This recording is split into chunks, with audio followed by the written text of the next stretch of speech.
Buenos días, buenas tardes, buenas noches. Este es Francisco Ruiz, de nuevo con ustedes hablándoles desde Boston.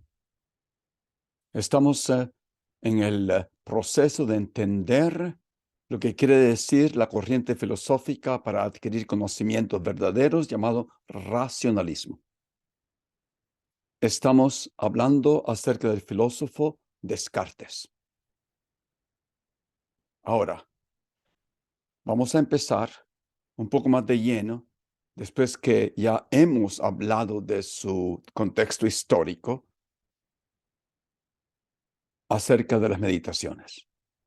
He estado leyendo las meditaciones de Descartes detenidamente.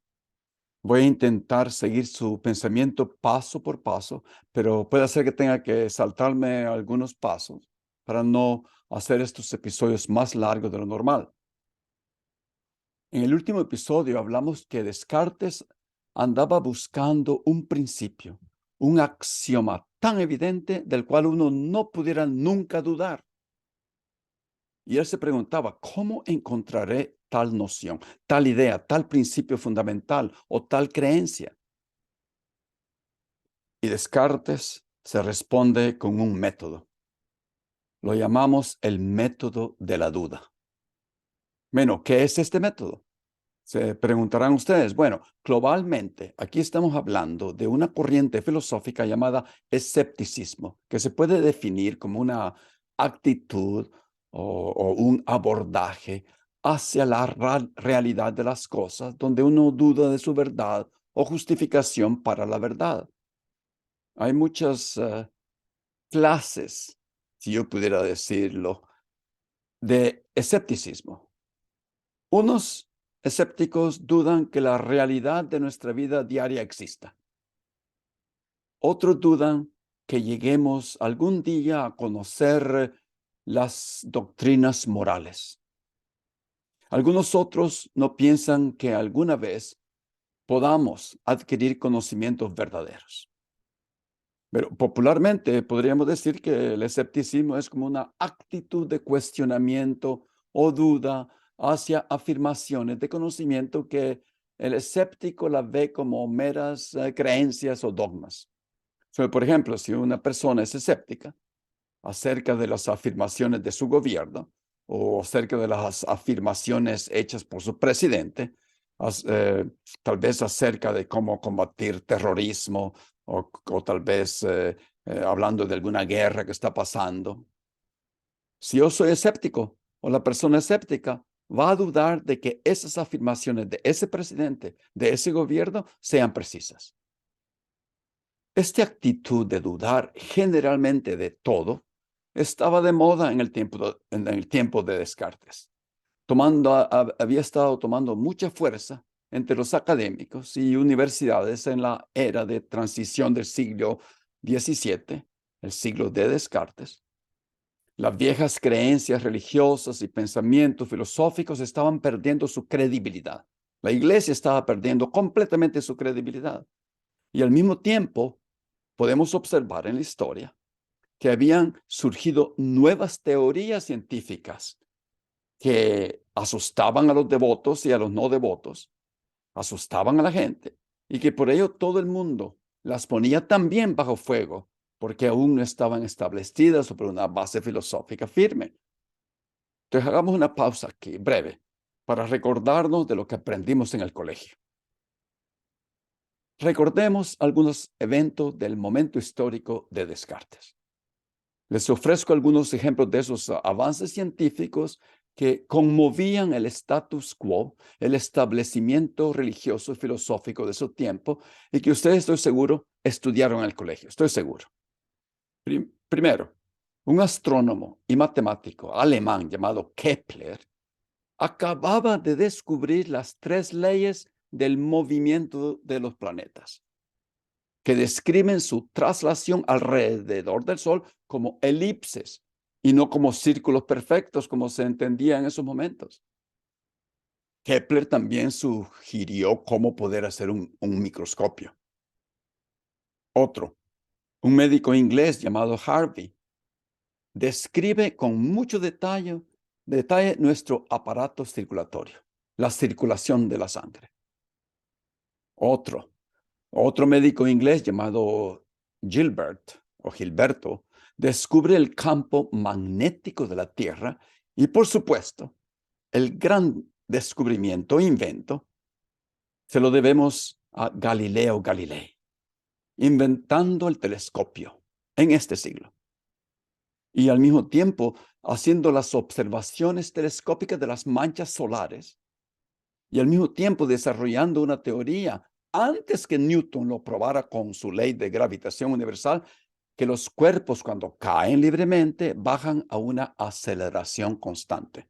No sé si ustedes han visto esos videos donde la pluma y la gran bola de acero, las dos cosas caen al mismo tiempo en el vacío. Al mismo tiempo caen. Estamos hablando aquí de algunos pocos avances científicos impactantes durante la vida de Descartes, o sea, durante la primera mitad del siglo XVII, de los años 1600. En la otra mitad hubo muchísimos más descubrimientos e invenciones. Estamos en el auge de lo que los historiadores llaman la revolución científica. Ese es el espíritu, el aire académico en el que vive Descartes. Entonces, Descartes entra en este espíritu histórico de duda y decide utilizar el método de la duda para su búsqueda de ese axioma, de ese principio base para su filosofía. Pero a pesar de la quietud solitaria de sus meditaciones, la duda de Descartes es revolucionaria. Va a derrocar todas sus creencias, dudar de todo, para lograr su audaz búsqueda de una filosofía absolutamente cierta. Descartes está dispuesto con igual audacia a derribar y destruir todo lo que ha creído, a poner en duda todas sus creencias. Los desafío a todos ustedes que me están siguiendo y me están viendo en este momento a que hagan lo mismo. A que intenten hacer lo mismo en sus vidas. Especialmente pongan en duda esas opiniones, esos conocimientos, esas creencias que están históricamente en su ser, empedernidos en su ser, y que muy difícil cambiaran ustedes la opinión. Les aseguro que a muchos de ustedes les daría angustia, pavor, al sentirse que ya no están en tierra firme. El escepticismo en general duda sobre la fiabilidad del conocimiento. El tipo de escepticismo, hay una palabra cuando hablamos de Descartes, de sus pensamientos, se habla del pensamiento cartesiano. Ese quiere decir Descartes.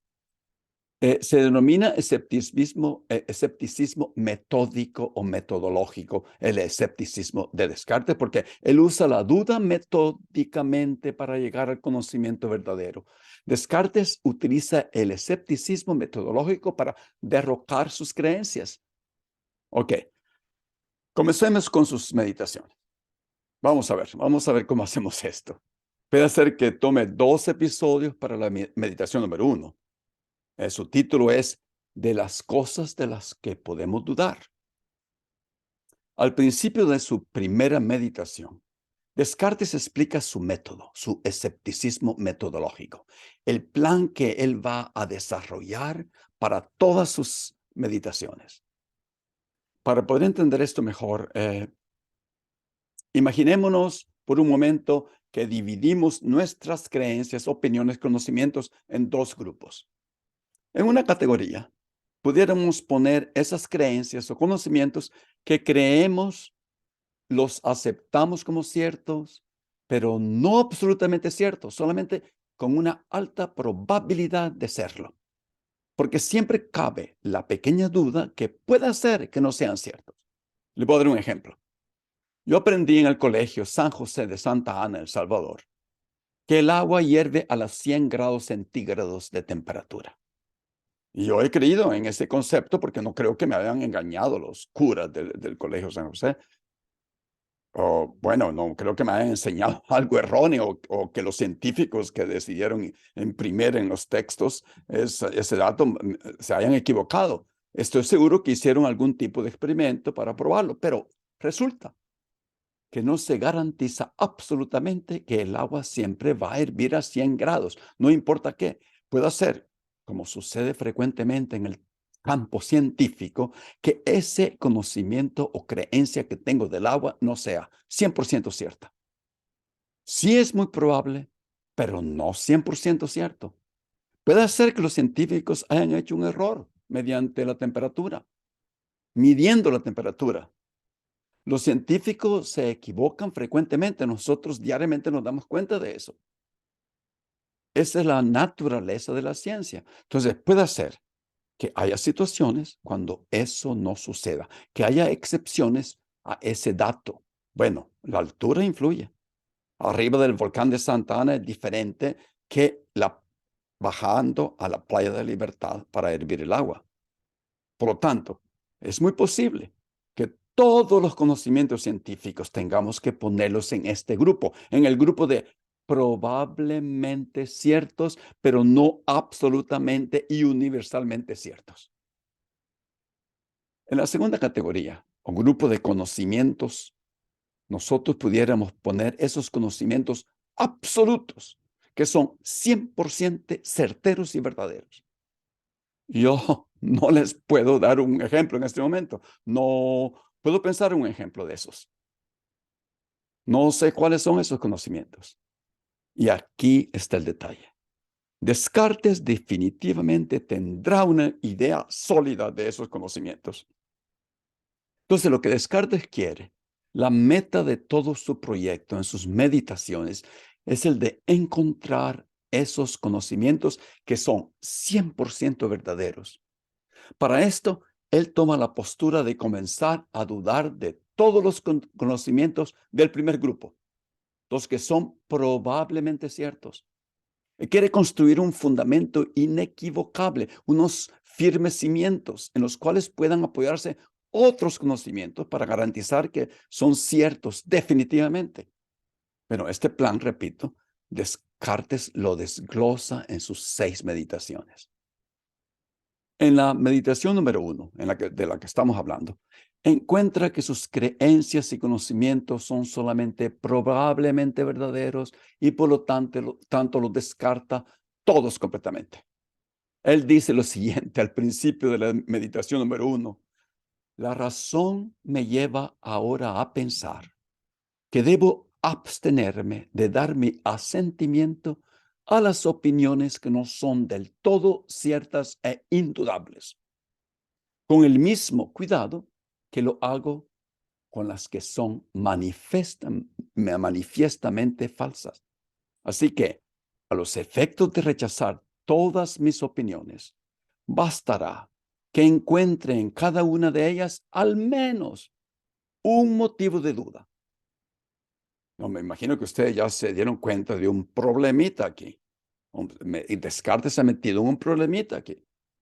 Porque ¿cuántas opiniones, conocimientos, creencias tenemos? Tenemos miles. Entonces sería imposible ir una por una para examinarlas y ver si cabe, aunque sea una minúscula duda, para rechazarlas. O sea, dudar de todos nuestros conocimientos, opiniones y creencias haciendo un inventario completo de ellos individualmente sería interminable. Aquí Descartes, el amante del orden matemático, encuentra una salida. Decide usar su método, el método que nosotros llamamos duda metódica. Descartes decide hacer clases o grupos de conocimientos. Examina el principio básico de cada grupo para ver si ese principio se puede dudar.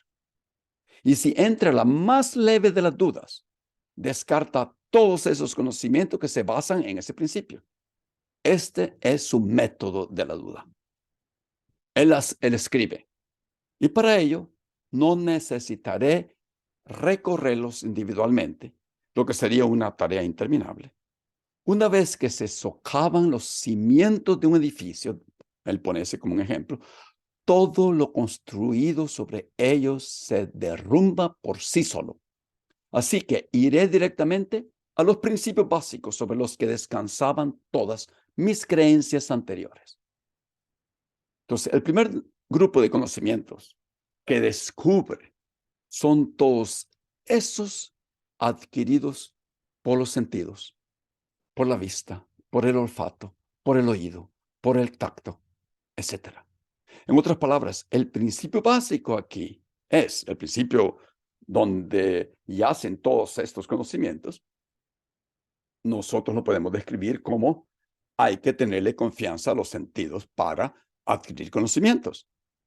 Entonces, lo primero que hay que examinar son las creencias de la percepción sensorial. Descartes escribe en el tercer párrafo. Bueno, como ustedes saben, lo escribió en latín. Dice algo como nempe quicquid actenus, ¿no? Ciertamente todo lo que hasta ahora he admitido como absolutamente cierto lo he percibido de los sentidos o por los sentidos. Per sensus accepte, escribe. He descubierto, sin embargo, que estos se engañan de vez en cuando. Y es prudente no confiar nunca en aquellos que nos han engañado, aunque solo haya sido por una sola vez. Bien estricto. Bueno, nosotros en nuestras vidas nos damos cuenta de cuántas veces nuestro sentido nos engaña, casi diariamente. Algunas veces pensamos que es un insecto el que se arrastra atrás en nuestra espalda y nos quitamos la camisa o la blusa para espantarlo y resulta que era un pelito de la cabeza que se había soltado y caído entre la espalda y la ropa.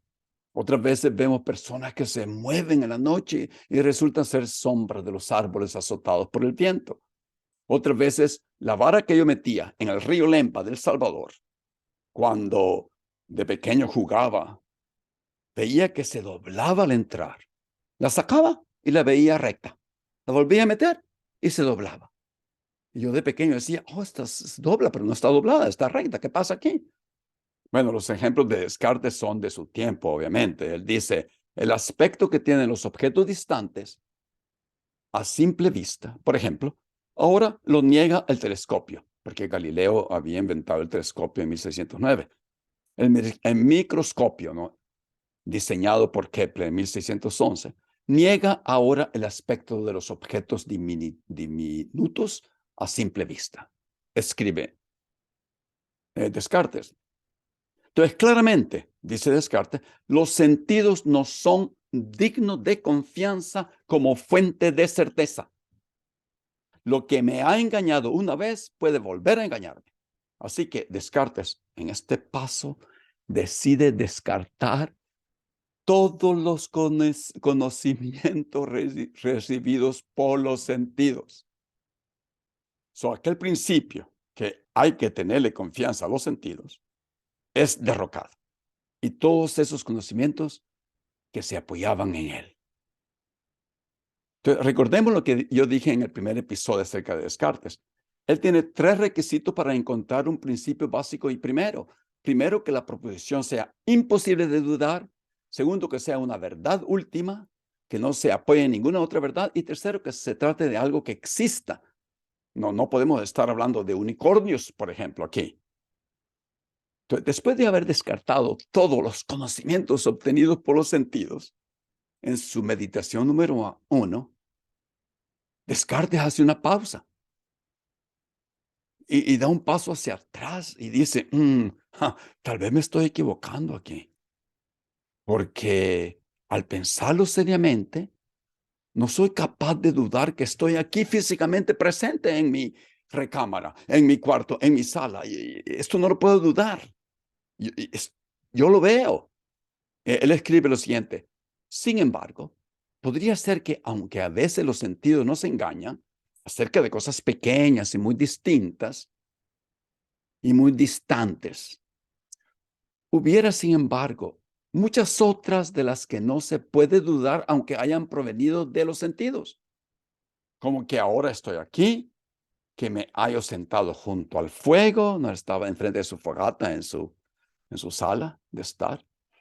Yo estoy vestido en un abrigo de invierno, me imagino que él está hablando de una bata, y yo estoy viendo que, que mis manos están cerca de mí y estoy viendo que tengo un papel en mis manos y cosas semejantes. Ahora bien, ¿con qué razón se podría negar que estas mismas manos o que todo este cuerpo me pertenece? Esa es la pregunta. Lo que está diciendo aquí es, tal vez necesito corregir un poco lo que he dicho hasta ahora de los sentidos, porque es imposible para mí negar que tengo estas manos, que estoy vestido, que tengo este cuerpo. Estas no son cosas pequeñas o distantes, porque cuando se trata de cosas pequeñas o distantes es obvio que los sentidos nos engañan, pero mis manos, yo las siento, yo las veo, lo mismo con mi cuerpo, yo siento y veo mi bata o traje de invierno cerca, que estoy vestido con él. ¿Cómo puedo dudar de eso? Entonces, el principio general aquí sería, hay que tenerle confianza a los sentidos cuando se trata de cosas grandes y cercanas a uno. ¿Cómo es que él va a derribar este principio? Descartes es persistente en encontrar una duda tan lejana o pequeña que ésta pueda ser y comienza a dudar de eso mismo que para nosotros, bueno, es obvio, nos parece obvio. Y para él también, que tenemos manos, que tenemos cuerpo, comienza a dudar de ese principio que uno tiene que tenerle confianza a los sentidos cuando se trata de cosas cercanas y grandes. Y él continúa preguntándose, recapacita y encuentra una salida y dice, "Mm, una de estos, que ahora que me acuerdo, una de estas noches yo soñé que estaba sentado aquí. Entonces puede ser que esté soñando en este momento. ¿Se acuerdan del episodio pasado, que comenté que Descartes le encantaba dormir hasta mediodía? Él que dormía tanto de haber tenido este sueño frecuentemente. Entonces concluye, lo que percibo por los sentidos pueden ser los engaños de un sueño". ¿Hasta dónde llega Descartes para dudar de todo? Espero que se estén dando cuenta. ¿Me están siguiendo hasta ahora? Los sentidos me engañan. Algunas veces parece que no, pero cuando parece que no me engañan, puede ser que sea un sueño, no la verdadera realidad de las cosas. Bueno, eso nos ha pasado varias veces a nosotros, estoy seguro que a ustedes les ha pasado en estos días. Como por ejemplo, yo soñé la otra noche que no había oído la alarma para levantarme a tiempo para comer desayuno y salir a buena hora para el trabajo. Soñé que había bajado las gradas al primer piso, entrado a la cocina y había visto el reloj de la pared que me indicaba que estaba media hora tarde y me entró una angustia al pensar que la administración de mi colegio tendría que pedirle a otro profesor, sin prepararse, que enseñara mi clase. Y sentí un gran alivio cuando de verdad me desperté. Pero aún, ya de verdad despierto, por un momento dudé y se me ocurrió pensar que tal vez era otro sueño que todavía no había despertado. Descartes tenía razón. Hay muchos momentos cuando uno no sabe si está despierto o soñando. Así que uno tiene que dudar hasta de las cosas grandes y cerca de uno, hasta de nuestras manos, de nuestros brazos, de nuestro cuerpo. Descartes escribe, mientras pienso estas cosas con más atención, veo con tanta claridad que nunca se puede distinguir con indicios ciertos cuando estoy soñando de cuando estoy despierto. No puedo distinguir el sueño de la vigilia. Entonces, no hay señas que me hagan distinguir el sueño de la vigilia. Yo no pudiera, por ejemplo, darme un gran pellizco en el brazo para despertar de un sueño o que probara que estuviera despierto, no durmiendo, porque puede ser que esté soñando cuando me pellizco. Entonces, no hay nada que pueda hacerse para probar si uno está despierto o durmiendo. Bueno, en conclusión, como yo puedo estar durmiendo y no despierto, Descartes tira al barril de la basura todos los conocimientos que han sido adquiridos por los sentidos. Cosas distantes, cosas pequeñas, cosas grandes, cosas cercanas, parte del cuerpo, que el mundo existe, que el agua hierve a 100 grados Celsius de temperatura, etcétera, etcétera. Estamos en la primera meditación. Y Descartes ya ha establecido que se puede dudar de una inmensa parte de nuestros conocimientos porque hemos usado los sentidos para adquirirlos. Entonces, la pregunta aquí, antes de terminar, es, ¿qué conocimientos faltan para dudar? De acuerdo con Descartes.